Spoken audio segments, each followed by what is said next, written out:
Palavras que vieram de Deus por boca do profeta Oséias. Ele estava se dirigindo a Israel, o reino do norte, e a Judá, o reino do sul. Israel, nesse momento, estava dividido.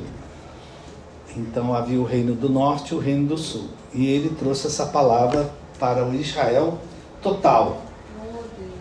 Venham e voltemos para o Senhor, porque Ele nos despedaçou, mas vai nos curar.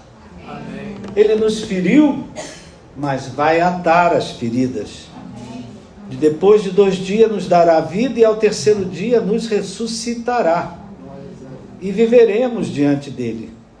Conheçamos e prossigamos em conhecer o Senhor. Como o amanhecer, a sua vinda é certa. Ele descerá sobre nós como a chuva fora de época que rega a terra. Que Deus abençoe a leitura da palavra de Deus. Pai querido, esse é um momento sagrado, Pai. Quando o Senhor fala, então prepara o nosso coração, que Teu Santo Espírito trabalhe em nosso coração, enquanto a Tua palavra está sendo pregada, porque daí vem todo o movimento do Senhor nas nossas vidas. Então, o Senhor conhece a vida de cada um, que Teu Santo Espírito aplique essa palavra diretamente na situação de cada um, pela fé. Nós te agradecemos no nome de Jesus. Amém. Amém. Pastor Rafael estava orando agora mesmo, e é uma verdade, querido. Nesse atual momento que a gente está vivendo, existem 2 guerras que estão acontecendo. Uma guerra está acontecendo na Ucrânia, outra guerra está lá na faixa de Gaza. 2 guerras que estão acontecendo nesse momento. A gente está aqui pregando a palavra e não sabe o que é que vai estar acontecendo lá por essas terras. Os países, queridos, às vezes eles entram em guerra. Famílias, às vezes, entram em guerra. Casais que se separam, às vezes, entram em guerra. Amém, querido? Amém. Não é? Isso é uma coisa. Até as torcidas de futebol entram em guerra. É isso mesmo. Às vezes tem jogo de futebol que é feito sem ninguém assistindo. Porque corre risco de brigas, de gente matar gente. Então, de vez em quando, querido, a guerra acontece, não é lá no Oriente Médio, não. Às vezes é bem perto da gente. Amém? E eu queria fazer uma pergunta. Uma guerra tem solução?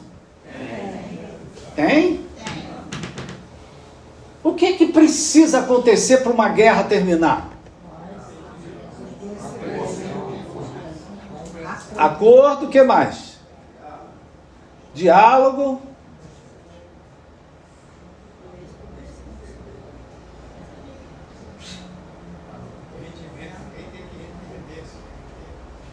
Fala alto para me ouvir.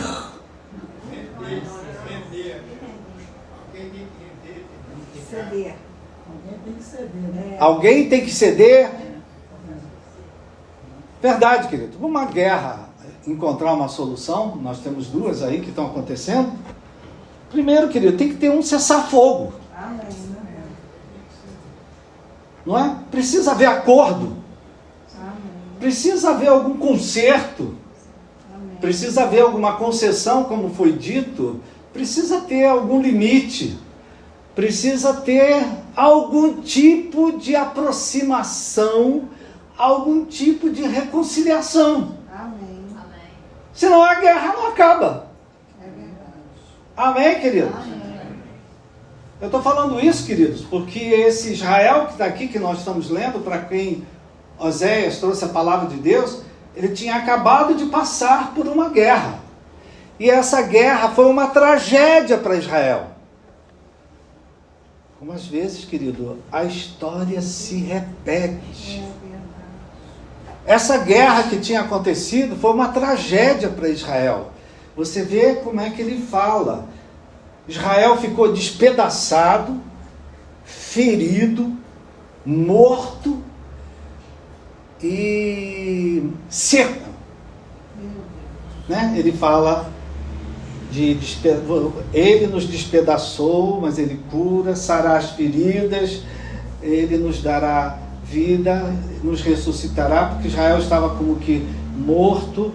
Ou seja, querido, foi uma guerra que eles tinham vivido que tinha desestruturado completamente uma nação. Queridos, assistindo o que a gente assiste na televisão, dá para imaginar, queridos, como é que é reestruturar tudo isso.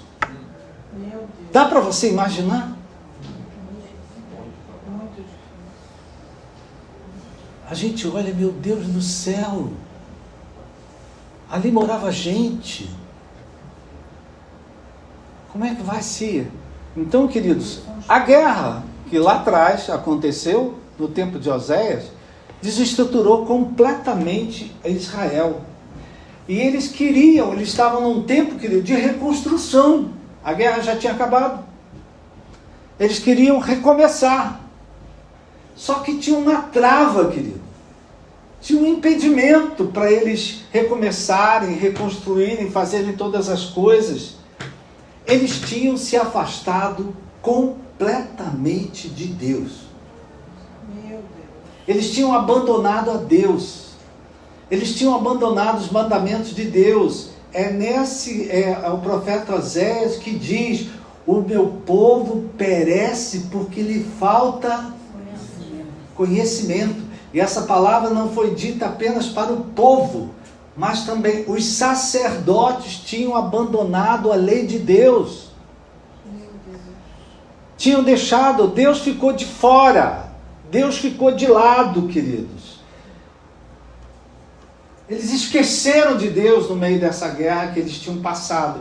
Aí o profeta Oséias é levantado como que para colocar Israel de volta nos trilhos, para achar o caminho da solução, para achar o caminho do recomeço, para achar o caminho da reconstrução, para achar o caminho de viver tudo de novo. Amém, querido?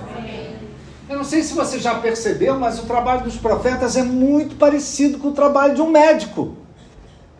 Você vai ao médico, o médico olha os sinais que você apresenta, olha os sintomas que você apresenta. Ele faz um exame clínico em você, ele chega a um diagnóstico. E debaixo desse diagnóstico, ele sabe qual é a terapêutica. Ele diz: olha, o que nós vamos fazer é isso, isso, isso e isso. Então, o trabalho dos profetas, queridos, era muito assim. Eles chegavam, eles viam logo o que é que estava errado.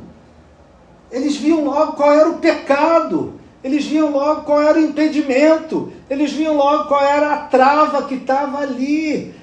Não é? Eles viam logo o que tinha sido o motivo desse despedaçamento, dessas feridas, desse povo estar como morto, precisando ressuscitar, desse povo estar seco, precisando de uma chuva nova. Meu Deus. E aí o que eles faziam? Eles denunciavam o pecado, mostravam o que estava errado e desafiavam o povo, não é? Desafiavam o povo a buscar a solução que Deus tinha para eles. Amém. Eles voltarem para o caminho aonde eles iam encontrar a solução de Deus. Eu não sei qual é o problema que você tem hoje, de que qualidade é o teu problema, mas Deus tem uma solução para o teu problema.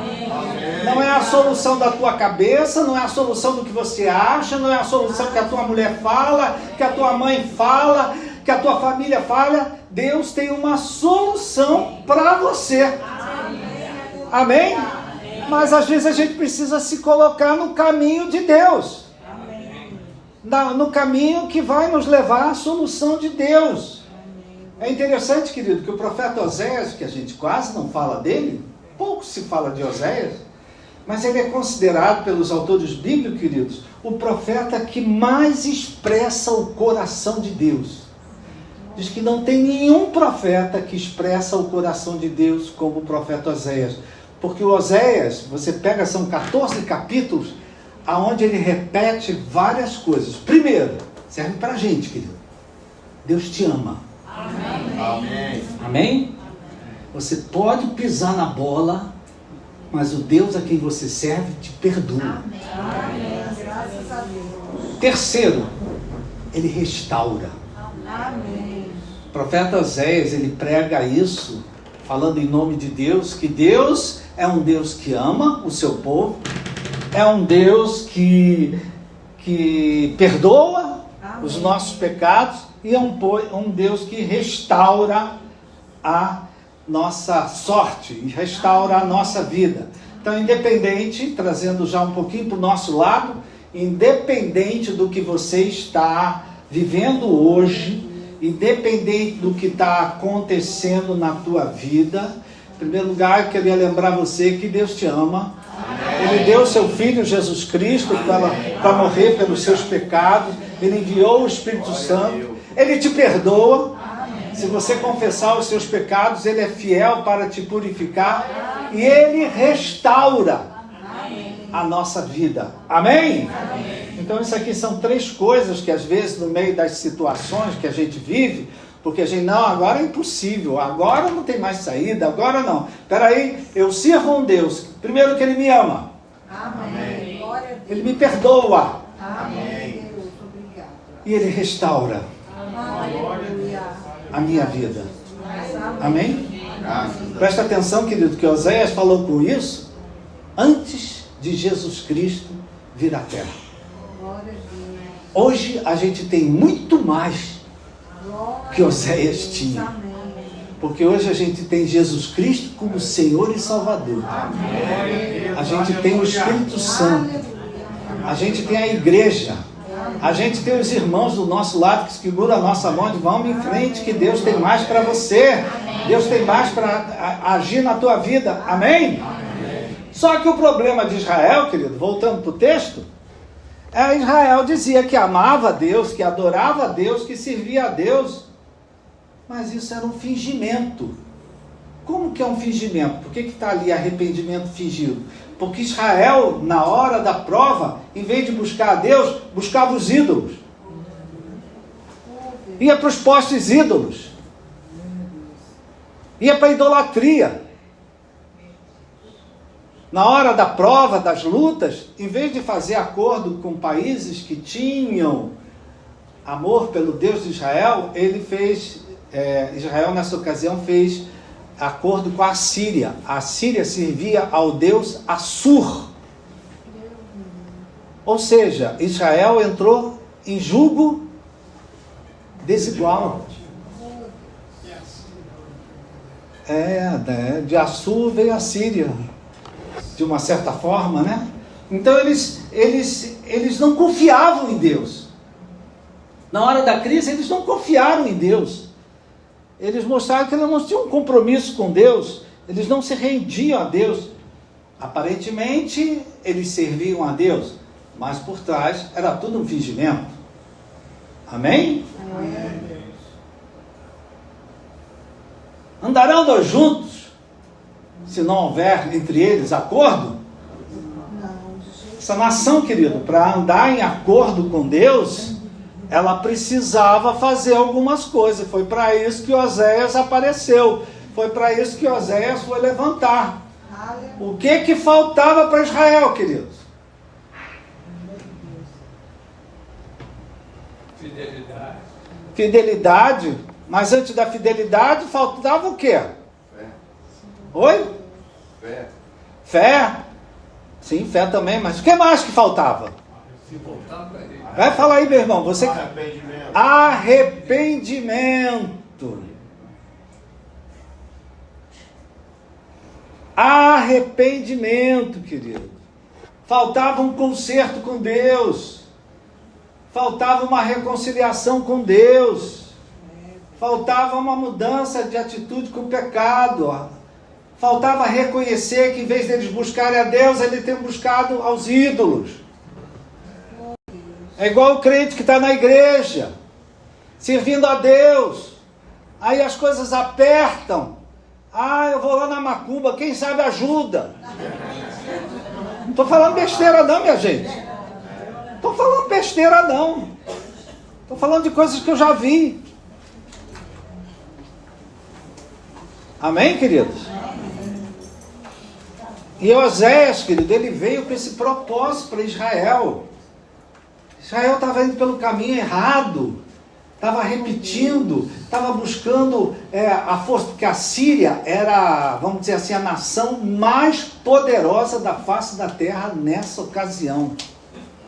Então ele estava procurando acordo com o que era forte. E não estava buscando a Deus. Amém, queridos? Aí vem Oséias, com uma palavra muito simples, e se vira para o povo e faz um apelo. Venham e voltemos para o Senhor. Amém. Caiam em si da burrada que vocês estão fazendo. Se arrependam dos seus pecados. Se reconciliem com Deus. Abandone aos ídolos. Abandone esse braço forte, que era o acordo que eles tinham com a Síria. Não é? Saiam dessa dureza de coração, dessa desobediência. Esse aqui, queridos, era o motivo por que eles estavam despedaçados, por que eles estavam feridos, por que eles estavam mortos, por que eles estavam secos. Tinham abandonado a Deus. Em vez de confiar em Deus, confiaram em pessoas. Confiaram em governos, confiaram em poderosos, subiram os montes e sacrificavam aos ídolos. E o Deus de Israel assistindo o seu povo. Por isso é que Deus diz, se o meu povo, que se chama pelo meu nome, se humilhar, porque tem que ter humildade, orar, e me buscar e se converter dos seus maus caminhos, eu ouvirei dos céus e sararei a sua terra. Amém, queridos? Esse era o motivo, queridos, porque que eles estavam do jeito que Israel estava, despedaçado, feridos, como mortos, secos. Então, Oséias vem e diz, vamos voltar para Deus, porque Deus tem uma solução para essa situação. Amém. Essa palavra, querido, é para nós. Amém. Amém, querido?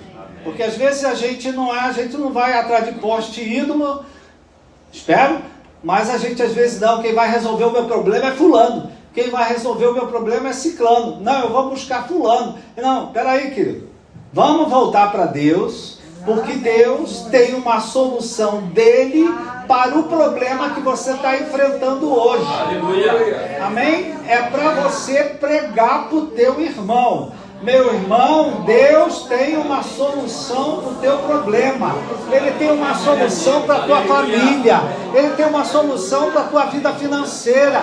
Ele tem uma solução para a tua saúde. Tem uma solução. Vamos voltar para Ele.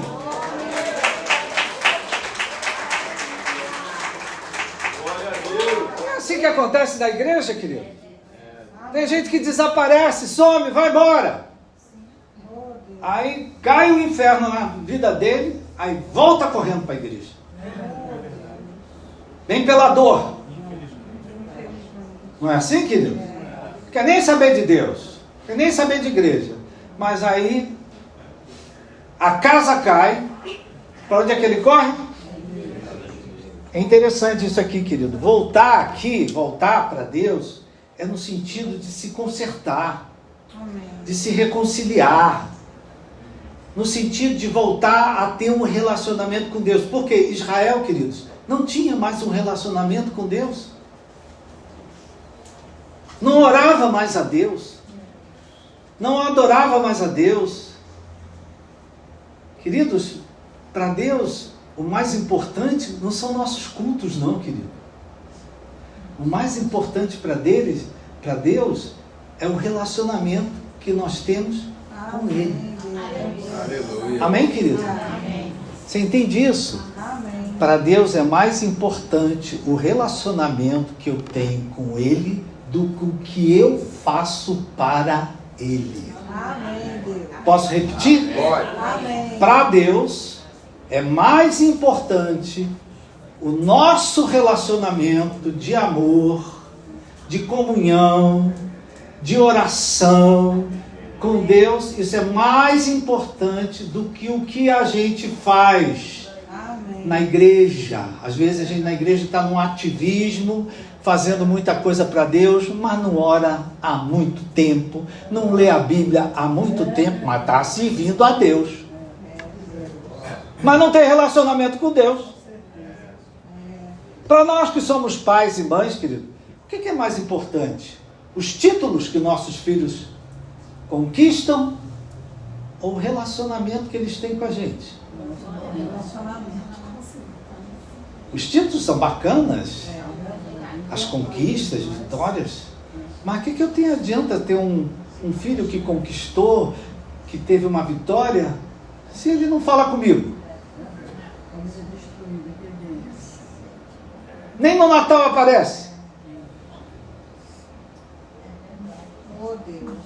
Quer dizer, querido, o que acontece aqui, não aqui na igreja, mas aqui nessa terra, muitas vezes acontece com Deus. A gente não tem relacionamento com Ele. Né? Eu me lembro uma grande crise que eu passei na minha vida, e teve um pastor que chegou para o meu lado e disse: meu irmão, volta a ter um relacionamento com Deus. E eu fiquei escandalizado.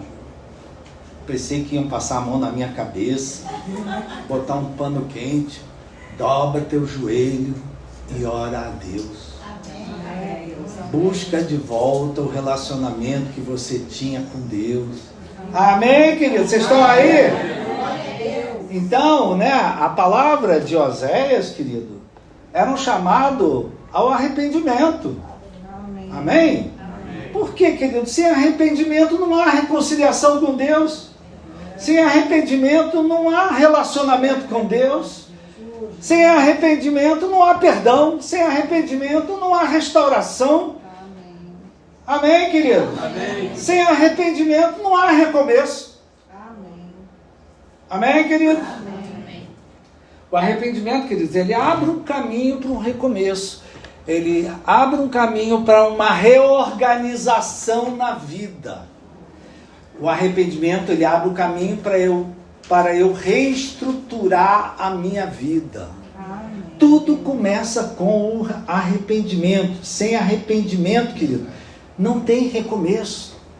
Sem arrependimento, você não encontra a solução que Deus tem para você. Diga amém. Amém. Amém? Amém. Interessante, querido. Embora Deus às vezes discipline o povo, e você viu que Oséias falou, foi Deus que nos despedaçou.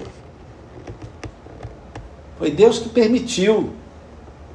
Mas às vezes Deus permite, querido, porque isso traz a gente volta para Ele. Amém. Deus, amém. Todo bom crente, querido, de vez em quando precisa de uma boa prova. Porque senão ele fica um crente folgado. Ele fica um crente folgado. Ele acha que vai abrir a boca e as portas vão se abrir. Então, de repente, Deus, não, peraí, deixa eu dar uma prova, que Ele vai me buscar. Amém. Já vai acordar às 3 horas da manhã outra vez para dobrar o joelho. Amém, querido? Eu estou falando assim brincando, mas é verdade, querido. Então, é interessante a gente ver que, embora Deus discipline, a palavra diz que Deus disciplina aqueles que o amam, aqueles que Ele ama, mas Ele restaura os que buscam a Ele. Ele restaura os que se arrependem. Amém? Então, querido, ainda há esperança para aquele que se volta para Deus.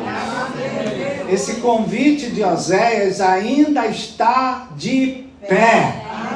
Vinde e voltemos para o Senhor. Por pior que seja a luta, por pior que seja a dificuldade, Por pior que seja o despedaçamento, por pior que seja você está se sentindo sem vida, ferido, seco, Deus ainda tem uma solução para você, porque Ele te ama, Ele te perdoa, e se você busca Ele arrependido, Ele restaura a tua vida.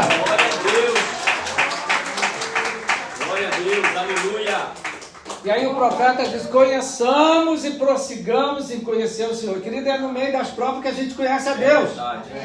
Você já reparou, querido, que é no meio das lutas que você conhece quem é que está do teu lado? É, meu irmão.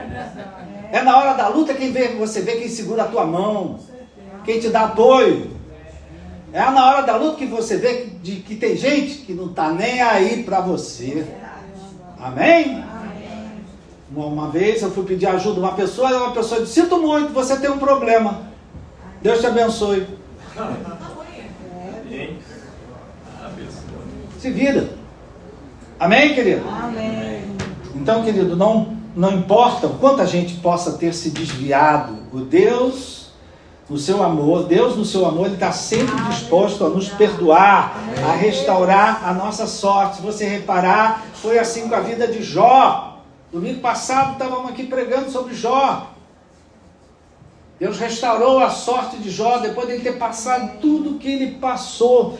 Com Israel foi a mesma coisa, mas se a gente olhar para os evangelhos, com a mulher adúltera foi a mesma coisa. Deus restaurou a sorte daquela mulher. Com o gadareno foi a mesma coisa. Com a parábola do filho pródigo a gente vê a mesma coisa. Deus restaurando aquele que se perdeu, aquele que se desviou, aquele que foi por outros caminhos, né?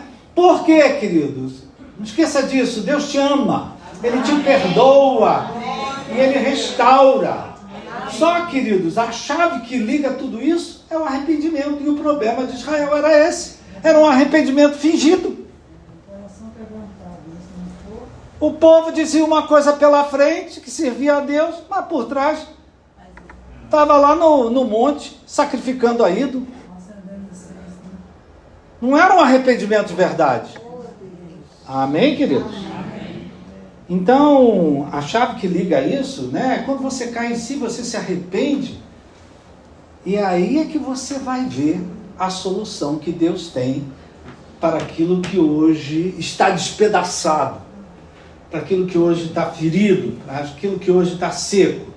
Então, querido, se nós olharmos a mensagem de Oséias, era a mensagem de João Batista no deserto. Arrependam-se, porque é chegado o reino de Deus. A mensagem de Oséias era a mensagem de Jesus quando voltou do deserto, depois de ser tentado 40 dias. Arrependam-se. A mensagem de Oséias é a mensagem dos apóstolos da igreja primitiva, Pedro pregando e convidando o povo. Arrependam-se. A mensagem de Oséias é a mensagem que está lá em Apocalipse, em 4 igrejas: igreja de Pérgamo, Tiatira, Sardes, Laodiceia. Arrepende-te. Amém. A de Laodiceia, aquela que não era quente nem fria, era morno, diz assim: arrepende, eis que eu estou à porta e bato. Amém. Quem abrir a porta, entrarei e cearei. Amém. Presta atenção, querido, tem igrejas que Jesus está na porta. Amém. Ele não está dentro. Ele está na porta querendo entrar. Amém, querido? Amém. Então, o arrependimento, querido, é a chave de tudo. Arrependimento abre a porta para Jesus, como diz lá. Para quê? Para Ele entrar, para Ele perdoar e Ele restaurar a nossa ação. Sem arrependimento, querido, fica impossível a gente encontrar uma solução de Deus para a nossa situação. Traga isso para a sua vida. Provavelmente você tem uma situação difícil em alguma área. Sem arrependimento, primeiro, sem arrependimento, porque a gente, querido, às vezes julga, a gente condena, a gente acusa, a gente bota para fora, a gente exclui. E aí Deus não pode fazer. Sem arrependimento fica impossível uma solução de Deus na minha casa, na minha família. na minha vida financeira. Vamos usar aqui a vida financeira. Queridos, quem aqui se arrepende de dinheiro que você jogou fora? Literalmente jogou fora. E cheio de fé que ia ganhar muito dinheiro. E em vez de ganhar, perdeu. A gente tem que se arrepender, queridos. Olhar para trás, né? Aquilo que a gente tem falado aqui. Dinheiro, ele precisa ser tratado com respeito. Amém, querido? Dinheiro, ele gosta. Quem gosta dele, ele gosta de quem gosta dele. Quem não gosta, xinga ele, diz que ele é sujo, que ele é podre, que ele é isso. O dinheiro também não gosta, não. Amém, querido? Amém. Então, para terminar, querido, Deus hoje ele quer trazer. Eu queria que você saísse daqui com essa certeza no seu coração. É a palavra de Deus que está falando com você. Ele tem uma solução do céu para você. Traga para o teu irmão. Deus tem uma solução do céu para você. Especialmente se você está despedaçado. Especialmente se você está ferido. Especialmente se você está seco, precisando de uma chuva nova. Não é? Há um ditado que diz, né? Ah, precisa chover na minha horta. Não tem um ditado assim? Ah, quanto tempo que não chove na minha horta? O que você está dizendo com isso?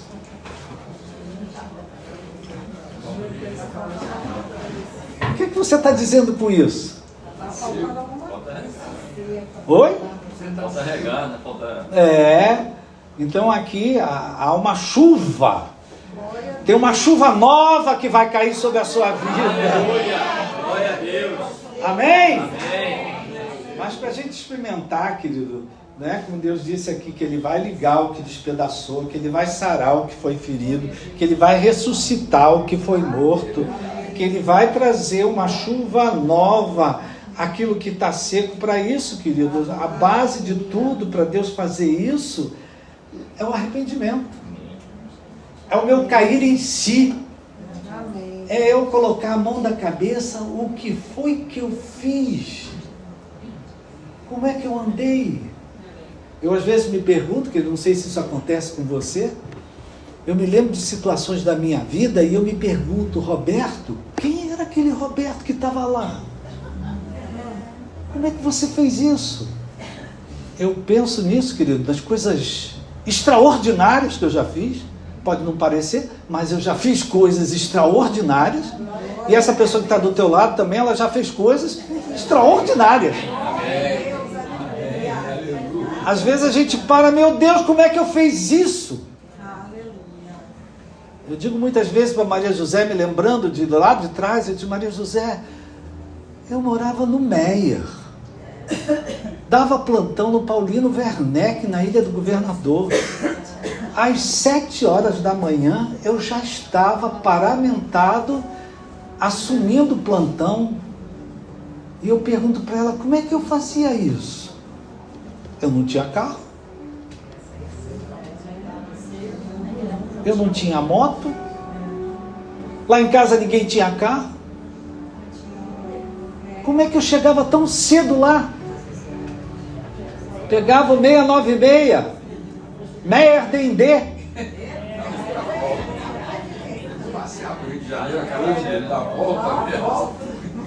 Eu digo, meu Deus, como é que eu fazia isso? Você não se admira de coisas que você já fez, não, meu? A gente se admira de coisas extraordinárias, mas a gente se escandaliza também com coisas que a gente fez. Meu Deus, como é que eu fui cair? Quem aqui, querido, já caiu num golpe? Quem aqui já caiu num golpe? Tem vários aqui. Eu digo, meu Deus, como é que eu fui cair nisso? Lembro do meu velho pai, queria consertar lá o banheiro, aí chegou um moço, falou, olha, isso aí é fácil de resolver, o senhor me dá um sinal aqui, vou deixar minhas ferramentas aqui, e vou comprar tudo, hoje de tarde já está consertado. Ele foi, queridos, e nunca mais voltou. Pelo menos ficou umas ferramentas lá. Mas como é que a gente, às vezes, queridos, iludido, a gente vai por caminhos que não trazem solução. E esse era o problema de Israel. Totalmente iludido, procurando deuses, procurando ídolos, procurando pessoas fortes. E Oséias veio e disse: arrependam-se, venham e volte para Deus. Então, querida, como eu falei, eu me lembro aqui de Jó outra vez, né? Foi depois de Jó, se você ler no capítulo 42, Jó passou 41 capítulos reclamando. Quem é que gosta de reclamar de vez em quando? 41 capítulos reclamando. O pessoal diz: não, Jó não se reclamou pra caramba. Reclamou da mulher, reclamou do caco de telha, reclamou dos amigos, ele reclamou de tudo. Ele só não reclamou de Deus diretamente, mas por dentro ele estava sem entender. Como eu, um homem justo, estou vivendo tudo isso. Na hora que ele se reconciliou com Deus, está lá no finalzinho do capítulo, ele se reconciliou com Deus, Deus restaurou a sorte e lhe deu o dobro de tudo que ele tinha antes. Profetiza aí, meu irmão, bênçãos de dobro para você nesse final de ano. Que seja um final de ano abençoado, que seja um final de ano que Deus te dê o dobro. Amém.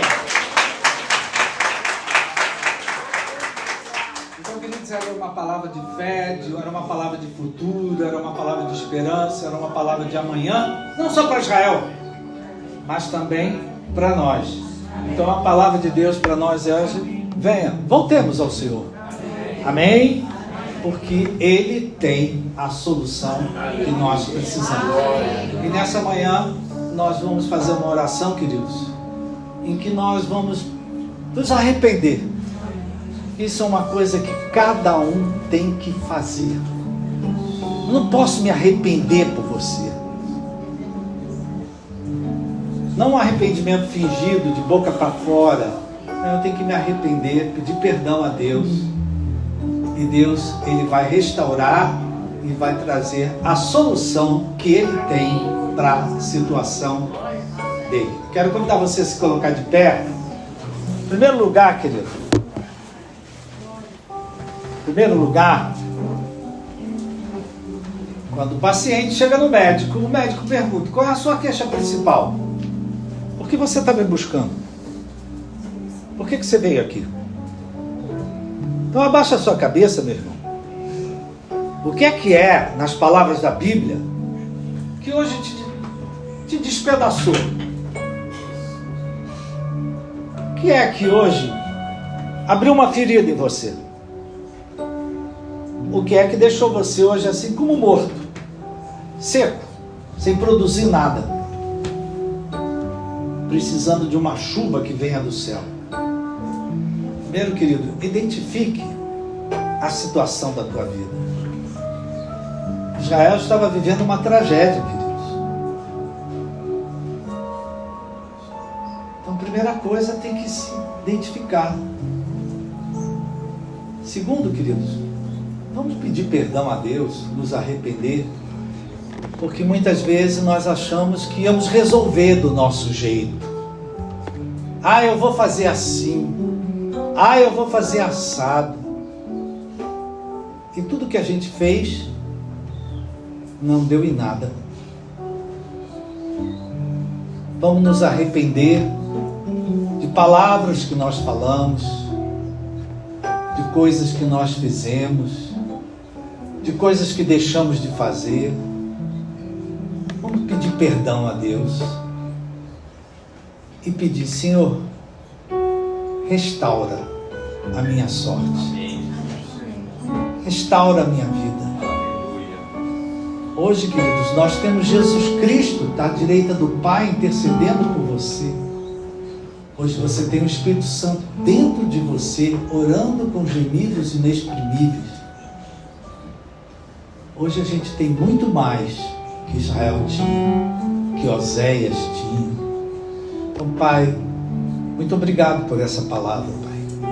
Muito obrigado, porque é uma palavra, não é de condenação, não é de acusação, é uma palavra de fé, é uma palavra de esperança, é uma palavra que fala para nós que ainda existe um futuro, que ainda há esperança para o nosso futuro. Mas nós queremos fazer como o Senhor nos pede aqui. E o Senhor, através de Oséias, disse: vinde e voltemos ao Senhor. Queremos pedir perdão, Pai, de quanta coisa nós nos arrependemos, Pai. Que o Senhor tenha misericórdia de nós, que o Senhor tenha compaixão de nós. Perdoa os nossos pecados, perdoa as nossas muitas reclamações, perdoa a ingratidão que muitas vezes tomou conta do nosso coração, perdoa a amargura que criou raiz no coração de nós. Perdoa, Pai. Nós nos arrependemos dos nossos pecados, nós nos arrependemos, Pai, de tudo aquilo que fizemos que não te agradou, que tudo que fizemos que ia contra o que o Senhor pedia, ou o que o Senhor fala na sua palavra. Nós nos arrependemos e te pedimos, Pai, restaura a nossa sorte, restaura a minha vida, Senhor, restaura a minha casa, restaura a minha família, restaura, Pai, a minha saúde, restaura, Pai, a vida financeira, restaura, Pai, aquilo que está seco, restaura aquilo que está despedaçado, restaura aquilo que está morto, traz à existência aquilo que ainda não existe, vivifica o que está morto, e que nós tenhamos, Pai, a oportunidade de viver um novo tempo com o Senhor, debaixo da chuva do Teu Espírito Santo. Abençoa o meu irmão, Pai, abençoa a minha irmã, abençoa cada um de nós, e que quando nós voltarmos para casa, Pai, que o Senhor continue falando com cada um de nós, que o Senhor continue aplicando essa palavra na situação de vida de cada um de nós. Desde já, Pai, pela fé, nós já te agradecemos. Muito obrigado, Pai. Ao voltarmos para casa, que a gente saia daqui melhores, Pai, do que aqui chegamos. Que nós saiamos daqui glorificando o Teu nome, bendizendo o Teu nome, exaltando o Teu nome, nos preparando para tudo de bom que o Senhor ainda tem para cada um de nós. Que o amor de Deus, a graça de Jesus, a doce consolação do Espírito Santo esteja sobre a tua vida, hoje e para sempre. Amém. Uma salva de palmas ao Senhor. Você tem que dar um abraço no teu irmão, você tem que abençoar a vida dele.